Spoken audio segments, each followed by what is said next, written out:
Chapter 15 The Advancing Man from the Science of Getting Rich. What I have said in the last chapter applies as well to the professional man and the wage earner as to the man who is engaged in mercantile business, no matter whether you're a physician, a teacher, or a clergyman. If you can give increase of life to others and make them sensible of the fact, they will be attracted to you, and you will get rich. The physician who holds the vision of himself as a great and successful healer and who works towards the complete realization of that vision with faith and purpose, as described in former chapters, will come into such touch with the source of life that he will be phenomenally successful. Patients will come to him in throngs. No one has greater opportunity to carry into effect the teaching of this book than the practitioner of medicine. It does not matter to which of the various schools he may belong, for the principle of healing is common to all of them and may be reached by all alike. The advancing man in medicine who holds to a clear mental image of himself as successful and who obeys the laws of faith, purpose, and gratitude will cure every curable case he undertakes, no matter what remedies he may use. In the field of religion, the world cries out for the clergyman who can teach his healers the true science of abundant life. He who masters the detail of the science of getting rich, together with the allied sciences of being well, of being great, and of winning love, and who teaches these details from the pulpit, will never lack for a congregation. This is the gospel that the world needs. It will give increase of life, and man will hear it gladly, and will give liberal support to the man who brings it to them. What is now needed is the demonstration of the science of life from the pulpit. We want preachers who can not only tell us how, but who in their own persons will show us how. We need the preacher who will himself be rich, healthy, great, and beloved to teach us how to attain these things. And when he comes, he will find a numerous and loyal following. The same is true of the teacher who can inspire the children with the faith and purpose of the advancing life. He will never be out of a job, and any teacher who has the faith and purpose can give it to his pupils. He cannot help giving it to them if it is part of his own life and practice. What is true of the teacher, preacher, and physician is true of the lawyer, dentist, real estate man, insurance agent, of everyone. The combined mental and personal action I have described is infallible. It cannot fail. Every man and woman who follows these instructions steadily, perseveringly, and to the letter, will get rich. The law of increase of life is mathematically certain, and operation as the law of gravitation. Getting rich is an exact science. The wage earner will find this as true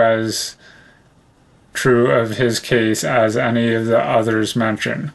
Do not feel that you have no chance to get rich because you're working where there is no visible opportunity for advancement, where wages are small and the cost of living high. Form your clear mental vision of what you want and begin to act with faith and purpose. Do all the work you can every day and do each piece of work in a perfectly successful manner. Put the power of success and the purpose to get rich into everything you do. And then we have the works box. When you become indispensable to those you serve and support, you will find more opportunity and better financial opportunities come your way. When you want to give is worth 10 times what you charge, you will never feel the burden of lack in your mind or bank account. But do not do this merely with the idea of currying favor with your employer in the hopes that he or those above you will see your good work and advance you. It is not likely that they will do so. The man who is merely a good workman, filling his place to the very best of his ability and satisfied with that, is valuable to his employer, and it is not to the employer's interest to promote him. He is worth more where he is. To secure advancement, something more is necessary than to be too large for your place. The person who is certain to advance is the one who is too big for his place and who has a clear concept of what he wants to be, who knows that he can become what he wants to be, and who is determined to be what he wants to be. Do not try to more than fill your present place with a view to pleasing your employer. Do it with the idea of advancing yourself. Hold the faith and purpose of increase during work hours, after work hours, and before work hours. Hold it in such a way that every person who comes in contact with you, whether foreman, fellow worker, or social acquaintance, will feel the power of purpose radiating from you, so that everyone will get the sense of advancement and increase from you. Men will be attracted to you, and if there is no possibility for advancement in your present job, you will very soon see an opportunity to take another job. There is power which never fails to present opportunity to the advancing man who is moving in obedience to law. God cannot help helping you if you act in a certain way. He must do so in order to help himself. There is nothing in your circumstances or in the industrial situation that can keep you down. If you cannot get rich working for the Steel Trust, you can get rich on a 10-acre farm. And if you begin to move in a certain way, you will certainly escape from the clutches of the Steel Trust and get onto the farm or wherever you wish to be. If a few thousand of its employees would enter upon the certain way, the Steel Trust would soon be in a bad plight. It would have to give its working men more opportunity or go out of business. Nobody has to work for a trust. The trust can keep men in so-called helpless conditions only so long as there are men who are too ignorant to know of the science of getting rich or too intellectually slothful to practice it. And then we have a translation box. In this context, a trust is a monopoly-like practice of consolidating various entities into an umbrella group. Many antitrust laws were added in the late 1800s in an attempt to dismantle the power held by these groups. Begin this way of thinking and acting, and your faith and purpose will make you quick to see the opportunity to better your condition. Such opportunities will suddenly come, for the supreme working in all and working for you will bring them before you.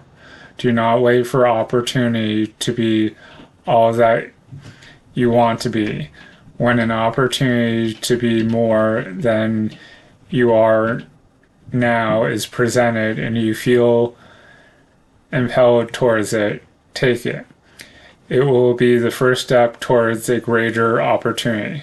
There is no such thing possible in the universe as a lack of opportunities for the man who is living the advancing life. And then we have a contemplation box. Don't rely on someone else for your advancement in life.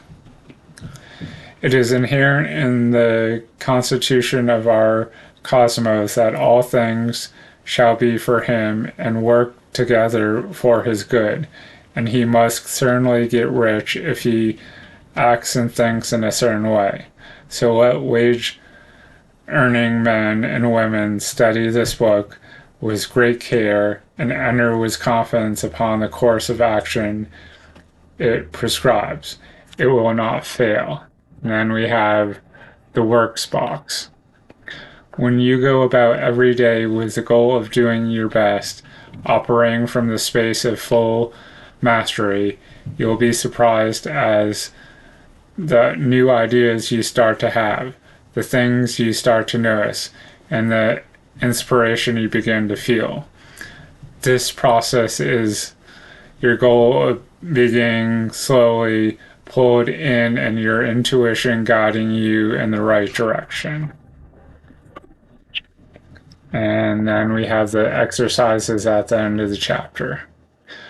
Who in my field or business is excelling? Who is operating at master level, making the most money and providing the most value? How can I make a practice of studying them, what they do, and how they do it? A plan to read their books, take their courses, interview them, get to know what they do, have done to how they got there. So that last part about, studying the, person and how they did, taking their courses or reading their books, interviewing them, that sounds a lot like what Napoleon Hill did when Andrew Carnegie challenged him to develop a philosophy of success, and that's Napoleon Hill wrote a bunch of books before writing